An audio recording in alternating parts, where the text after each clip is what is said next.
వాళ్ళు నా గురించి నీ దగ్గరకు వచ్చి చెడ్డగా మాట్లాడుతున్నారు. అందుకే నీకు బాధగా అనిపిస్తుంది. అందుకే నువ్వు నన్ను నా పద్ధతులు మార్చుకోమని చెప్తున్నావు. బట్ టెల్ మీ సంథింగ్, నా గురించి అది కూడా నీ దగ్గరకు వచ్చి తప్పుగా మాట్లాడే అంత ధైర్యం వాళ్ళకి ఎలా వచ్చింది? నువ్వు అది ఎలా చేస్తేనే కదా అది అయింది. తెలుసా, నా దగ్గరకు వచ్చి ఎవరిని గురించి తప్పుగా మాట్లాడలేరు. నేను అది అలౌ చేయను.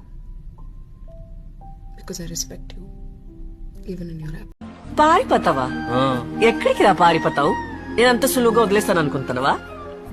7 సముద్రాల అవతలున్నా ఎత్తుకొని మరీ లాక్కొచ్చి ఇక్కడ పడతాను.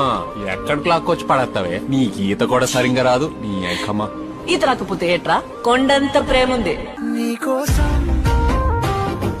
నావే. ఇద్దరి మధ్య లింక్ ఉందని ఓపెన్ గా చెప్పొచ్చు కదా.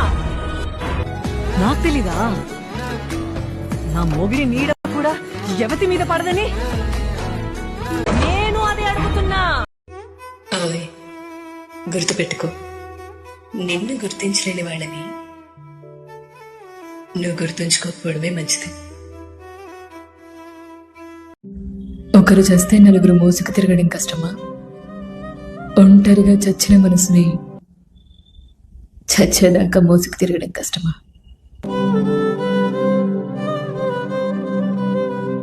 డబ్బుంటే సుఖం ఉండదు రాదా? డబ్బు లేకపోతే హోదా, పరువు, ప్రతిష్ట, మేడలు, మిద్దెలు, కార్లు ఏమీ ఉండవు. అవన్నీ ఉంటే సుఖం ఎవరి కోసం ఉండదట.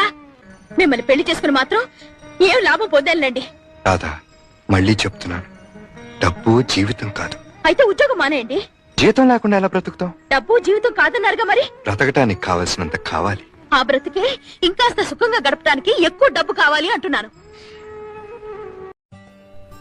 దేవుడు కనిపిస్తే కోరికలేం అడగాలని లేదు, కానీ ఒక ప్రశ్న అడగాలని ఉంది. ఏమయ్యా,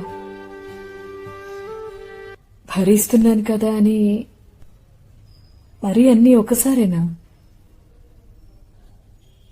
అది కూడా ప్రాణమే కదా. మాత్రం ఉన్న పళంగా పో. ఏమైంది? ఏంటి ప్రాబ్లం ఏంటి?